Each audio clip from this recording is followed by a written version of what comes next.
Hi, I'm Professor Amy Keeley, and welcome to Being Paleo, where I have decided to start this channel to help people pull everything together that they're learning about ancient wisdom and turn it into a true lifestyle revolution, and then also to teach about the ancient past and all the different areas of ancient past. So we have people that specialize in, let's say, herbalists, but not everybody's using herbalists. They may be doing certain things. And again, we're all trying to figure out how to be able to stave off the mental stress of this social climate that we're in large part that's due from the modern world. This modern world with heavy technology is causing us stress, and it has been since the Industrial Revolution, when it first really bombarded human beings and became very stressful. But as I go back and I learn, today I'm not really bringing a ancient wisdom saying as I have been, but I really wanted to take a look at something because I started the process of going through and shucking corn. And as I started shucking corn, I will show you what I was doing. Is I was looking at the corn itself. This is called the corn silk. And this is what you see coming off the top of corn in there. And when I was doing it, I was suddenly reminded there is something called Britain's Pompeii.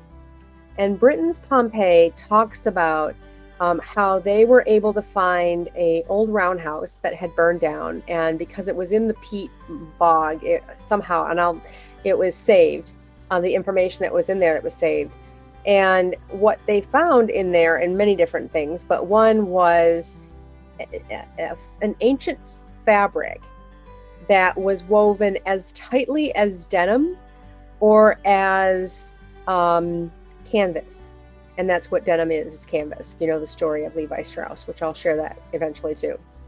But it was woven so tightly that it was actually a fabric, but it was made out of plants. Think about that for a second. They were weaving things together as tightly to be able to make fabric out of plants.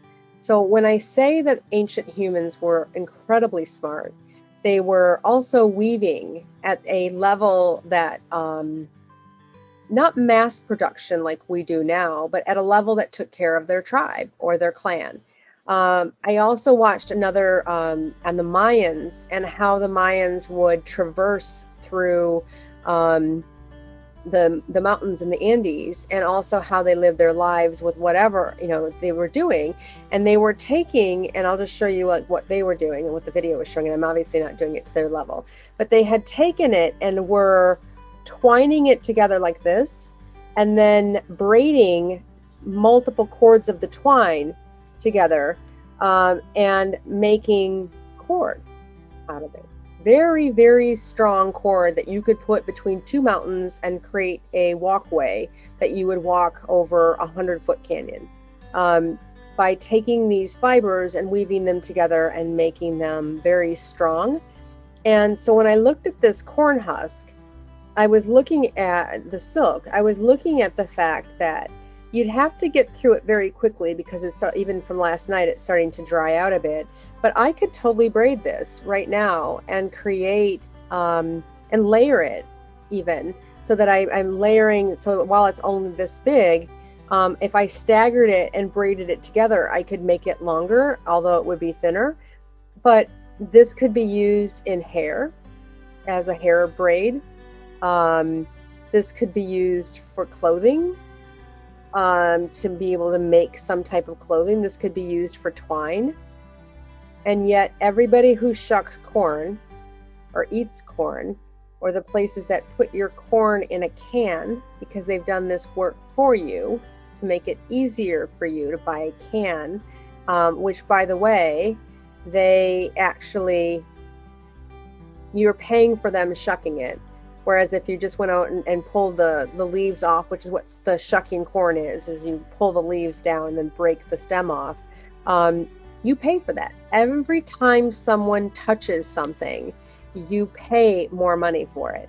And what they do is they take a knife and they cut down the side of the cob and and they've got machines that do it, but cut the corn off. You could do that yourself as well. But what they throw away is this, or what they may grind it up and use it for some other thing, but Think about that. That's an ancient technology that we have now lost because we throw it away and, oh, it's just the silk and corn, not realizing that they were using this and every day. And to me, again, if they were to make this into like diet or whatever, when they get rid of it or decompose it into something else, at the end of the day, as it is, it has a functional use and a functional purpose. So ancient people were using minerals like ochre or lapis lazuli for blue, and dyeing these and maybe putting them in their hair as a weave. No one would know. Or weaving it into baskets, or weaving it into twine as it is without altering it. So again, I was just looking at this, and this is what I mean about thinking. And this is what the philosopher Heidegger talks about. In the doingness comes the idea for true technological advancement and true knowledge and understanding, is that they wouldn't have thrown this away. They would have used this somehow, some way, even, on their house, or making a bucket and using this as a handle for a bucket. But they would use it in its raw version and make something out of it. And again, I just sat and I was thinking as I was doing this about how ancient people would never throw anything away, because think about it. You just wouldn't want to go look for something. They were very, their ingenuity was just off the chart. I mean, look, I just put a little knot in there. They took the resources that they had and turned it into something new. Because again, going out and looking for new resources, like, hey, I want to make this, and hey, let me go look for that. That looking for it took energy. And when you're trying to conserve all the energy you can just to exist, you don't send yourself on treks that you don't want to go on unless you absolutely have to do it. So they would look to the things they had first and start to use that to make many different things. So again, I just use this as a quick example of how ancient people would be resourceful and would even figure out a way to weave this together. And they also had the time to do it. Again, there wasn't in a rush to go someplace. So they would probably have somebody who had the time to pull each one of these individual fibers out. And I'll put you up next to my black shirt so you can see the individual fibers. Pull the individual fibers out and lay them out and do something with them. This is silk. This is the equivalent to silk that they make, that the Orientals were making from weaving it from silkworms. Same type of silk.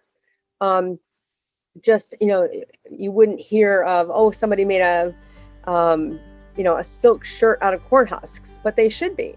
So my fashion forward friends in the fashion community, as I am a fashion philosopher, think about making garments out of corn husks and more plant-based. As we get out of using fast fashion, it does take more time to do that, and there's more skill to it. But if you start doing anything more frequently, you will have an aptitude and a skill set that makes it less. Like, I know even playing with it at first, it was too silky and I couldn't do anything with it. But as I tried to break it down and work with it, it started getting better. And what you saw today with me being able to hold this, my lesson is, don't work with it when it's brand new out of the corn husk. It's just too wet. Let it dry overnight to where it's still flexible and more workable. And that's an ancient knowledge that they would have figured out back then of, okay, well, don't use it when I just shuck it.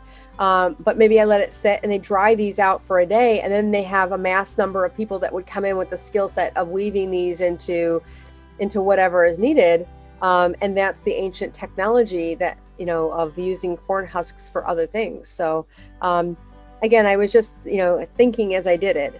And that's what we don't do a lot of, is we're not like the ancients, where when we either are so bombarded with technology that when we sit and think, we just want to turn off our brains. Just turn off the brain, don't think about anything. Or we do too much thinking about the wrong things. We think about a relationship that went bad, or a bad decision that we made, or abuse that happened in our lives. Ancient people had all of that happen as well. But they were able to handle it differently because they had no other choice, but they learned. And that's why I did that video on your life. Not that you should ever accept abuse, because now today we've got more choices for leaving abusive relationships. But also back then, again, it was a different respect level than we have today.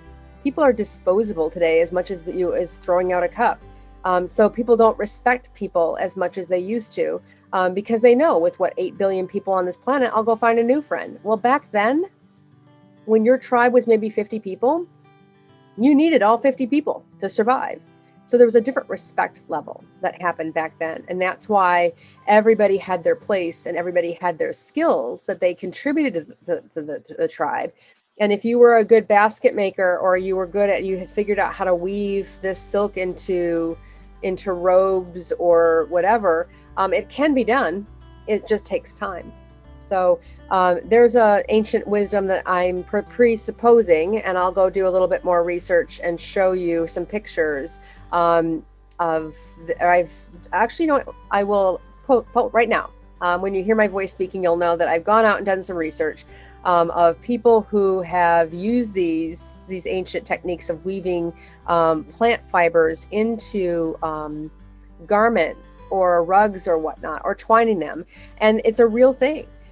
So does it take time? Yes, but today's day and age, again, I'll bring my little marketing background in, is that you could market these. It depends on how you market them. The artists don't understand that they make so little money because they haven't built up their personal brand, and they're not looking at what they do and building their brand the right way. I can see that because I'm an executive and I'm also an award-winning marketer. So somebody today could spend the time making corn husks, or things out of corn husk, and be able to turn them into fashion and be able to sell them and get a name for yourself for doing it, because there are more people that are looking for more organic items, but they just want them to look like modern clothes. And that's what this whole being paleo is how do you go back to using ancient ideas and techniques and knowledge and wisdom and still live a modern life. But there comes a point, and I will do other videos on this as well, where you cannot keep the modern equivalent and you cannot create a modern equivalent. You have to step back from this modern life or a technology tool and say, I can't use this anymore. And I did that. I think I've done that many times, and I'll share some of those on other videos, but I've walked away from a modern, easy, convenient appliance and said, nope, I'm going to do it the hard way. So again, as I was doing it the hard way, which is shucking my own corn and, getting ready to either decide to eat it or freeze it. Those are the things that my grandma taught me to do.